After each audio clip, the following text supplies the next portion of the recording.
Now, Moss, we're here in Glenville. Would you like to tell me what's special about the River Bride? Well, the River Bride is, I suppose, it's a river that comprises of a lot of streams that all come together just north of, just west of Glenville. And each of the streams, I suppose, their outstanding feature is they're very, very pure. They haven't really changed down through the centuries. In fact, they're probably more or less the same as they have been when Hugh O'Neill passed through these parts in 1599. Flora and fauna is more or less the same.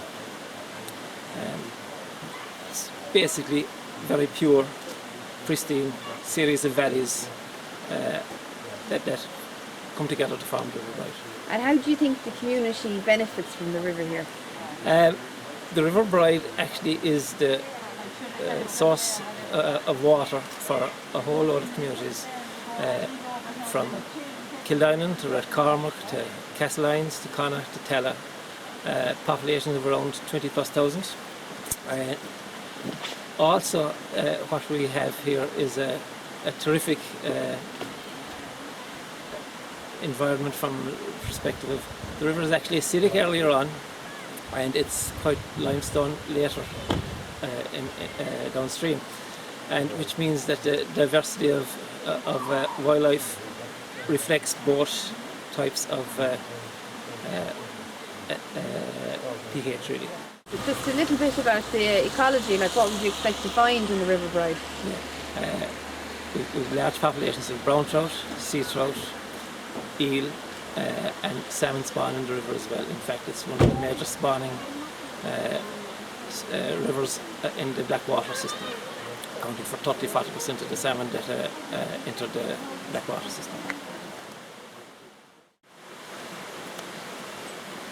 Okay, Norma. So thanks very much. We're in Glenville here today, and I'm just going to ask you quickly, or just to tell me a little bit about Glenville in the famine times. Yeah, Catherine. I think a local farmer, Vincent Murphy, penned a poem, a very long poem now, and of course I've only taken excerpts, but about the famine in Glenville. And particularly, we're right here by the start of the famine walk.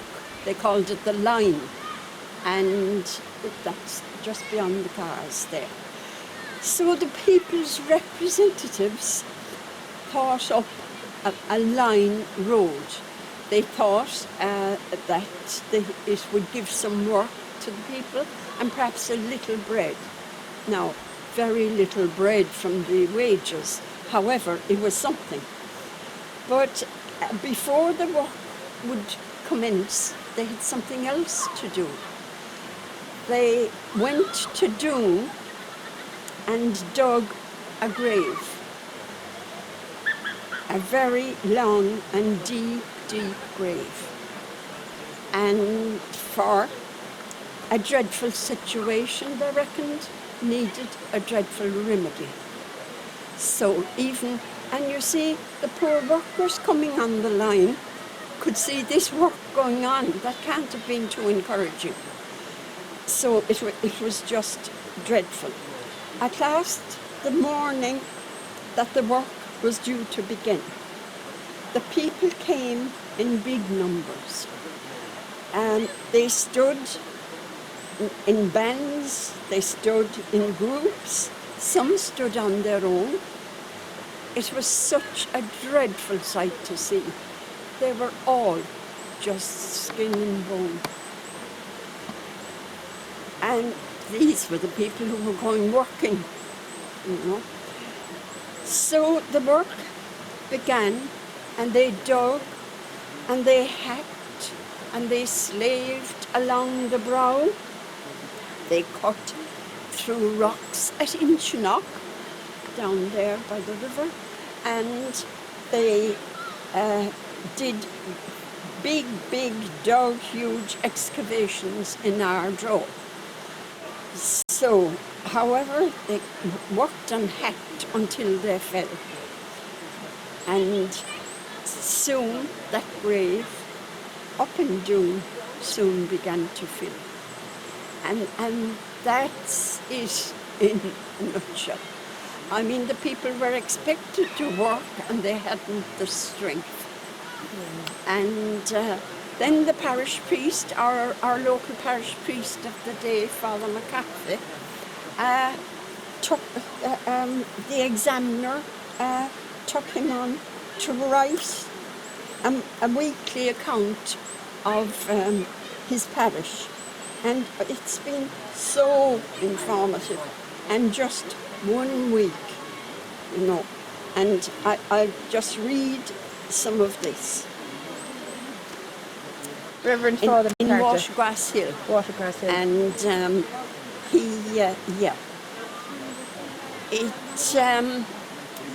he says here that it was reported that constabulary in Watergrass Hill that an unfortunate family by the name of Noonan, consisting of Noonan himself, a labourer, his wife, and a 12-year-old baby, living at Arnageehy. They had died on that day of starvation, the 3 of them. And the local constabulary, with great humanity, went and made up the price of a coffin for them. And of course, because the bodies were so emaciated, it was no problem putting the father, mother and child in one coffin. You know, so that was where the people were at. Yes. He says here, the famished child, even in death, was clinging to its mother. You know, just dreadful. This locality was absolutely famine-stricken. The famine stalked the lands and the farms. And the locality of Graig in Glenville, and if some steps aren't taken immediately, the only tenants they'll have in that area will be dead. They're just strewn around the fields.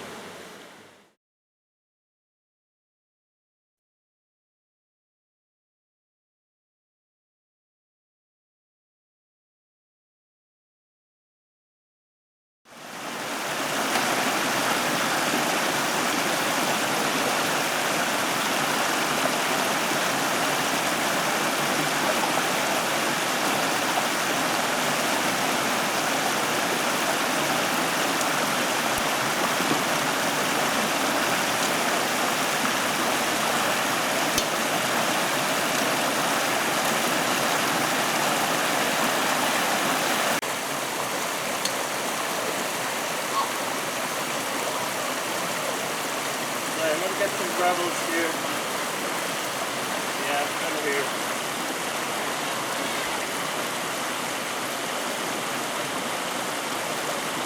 Yeah, I'm going to start from here up, okay? Now, I usually do it this way. I don't know. I got to go left-handed, as it were.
show you one thing first.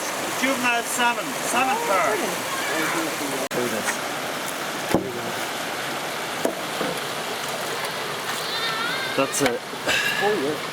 That's a juvenile salmon. Yeah.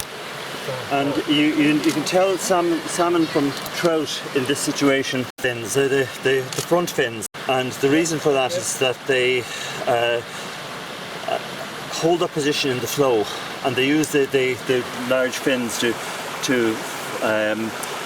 maintain their position. Whereas a young trout will dart around to catch insects, whereas the salmon hold its position in the flow and catches things as they pass. So, Or a stationary feeder. pardon? A stationary feeder. It's stationary, yeah, exactly. Yeah, so I'll put him back straight away. So that is a protected species. And one of,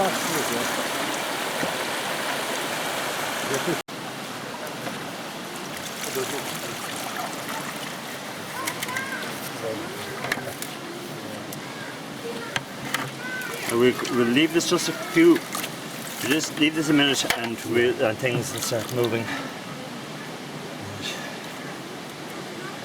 Salmon need high quality water.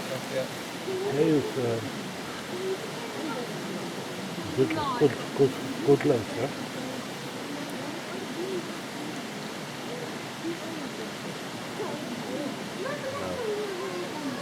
Can I just take a look to see what we actually have? Now we have the main things you see moving fast in there are little freshwater shrimps, and then there are larvae of different types of stoneflies, mayflies, and caddisflies.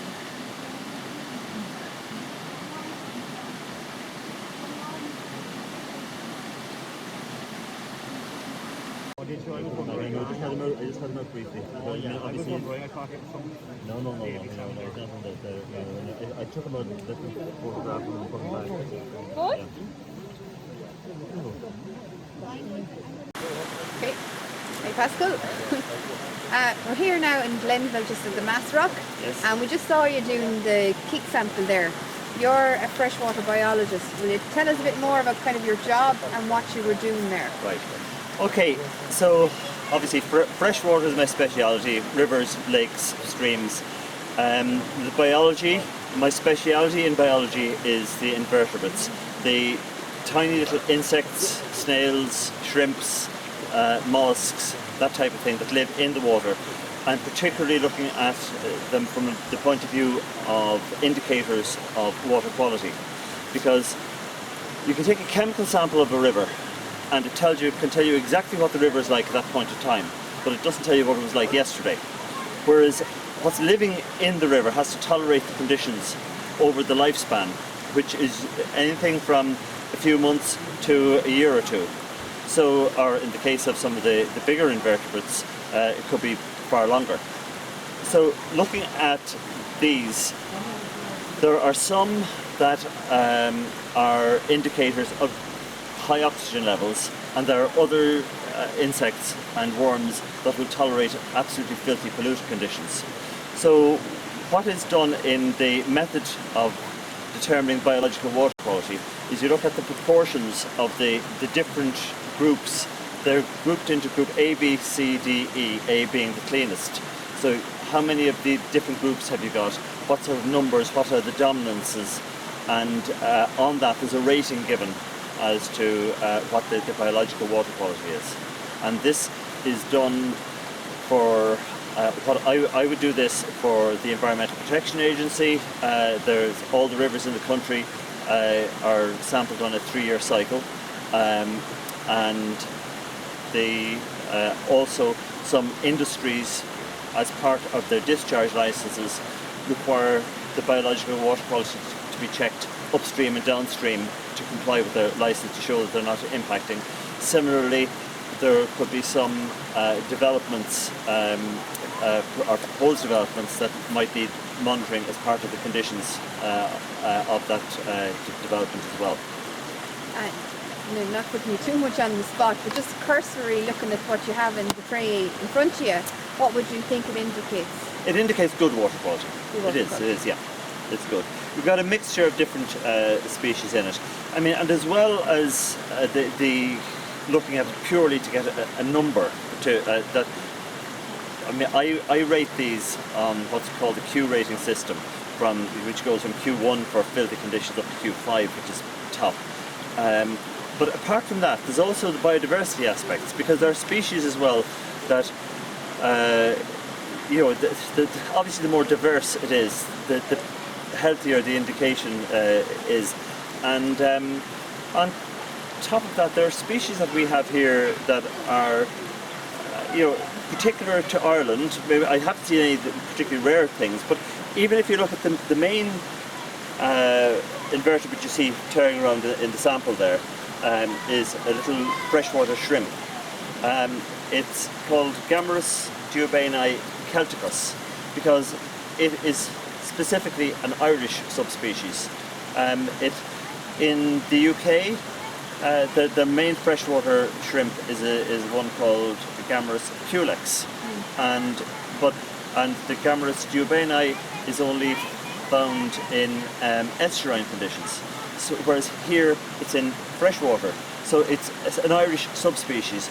Unfortunately, the UK Gammarus pulex was introduced to fish farms in Northern Ireland, and it is spreading down through the country. We haven't got it down here in Cork yet, but hopefully it will not arrive, but there's a fair chance it will in time.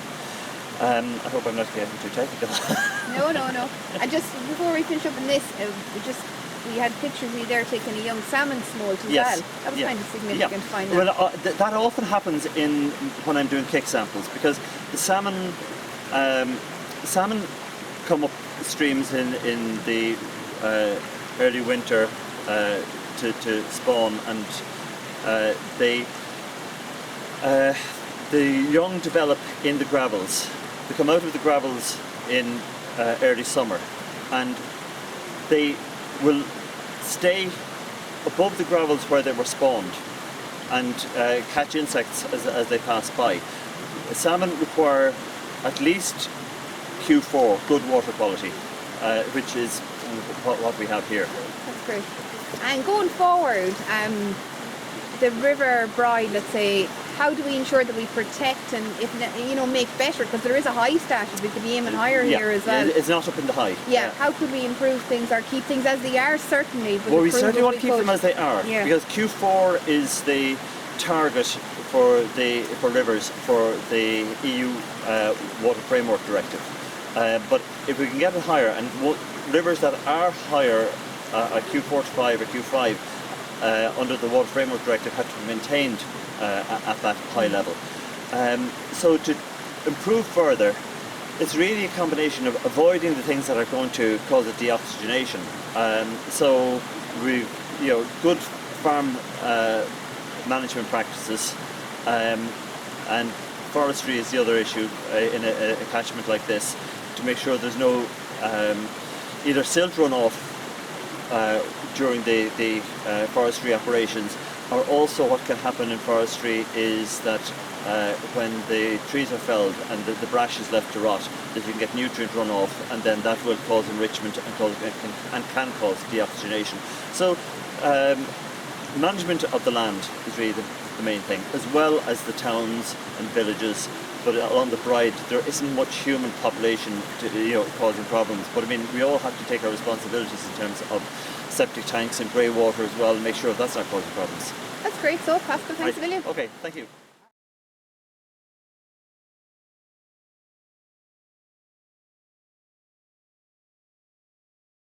Okay, I'm Ken Bond. I'm going to tell you about this moth trap I have here beside me. This is called an actinic moth trap. It's got an actinic light tube in it, which attracts the moths, which fly around it. Some land on it, around it, on the vegetation, and most of them go inside at the base. And when they go inside, they settle down eventually on egg cartons. We put egg cartons in because they provide good gripping surface for the moths, and they usually sit there all night, and we can just pick them out the next day identify them and count them. This trap is operated from a battery. The battery there in a plastic bag for the simple reason that it has to be kept dry overnight, and we've had a lot of rain lately and unpredictable rain. So that battery will last about 12 hours, but it takes about 10 hours to recharge, so I normally have one on charge overnight and use that the following night and so on, so that I can use 1 or 2 traps each night. This is at Coombe Bridge, a nice little bit of riverside woodland on the road from Carricknavar to Ballyhooly. It's a site I've known for many years, and it is really rich in native trees. We have birch here, which it doesn't occur much from here to Cork at all. Further north there is, but a lot of moths that will be in the trap feed on this birch, which is right beside us here. We've hazel, we've oak nearby, and we've got riverside vegetation below, and a lot of hazel as well, of hawthorn, rowan as well, and we've got lichens and mosses, and some of the moths in here, the buff footman, which I see there, actually feeds on lichens on tree trunks, and it's become very common in recent years. So I'm now ready to go up to the trap and see what's in it. Oh yeah, there are 2 on the top which are called July high flyers. When they're fresh, they're bright green in early or mid July, but they've faded a bit now.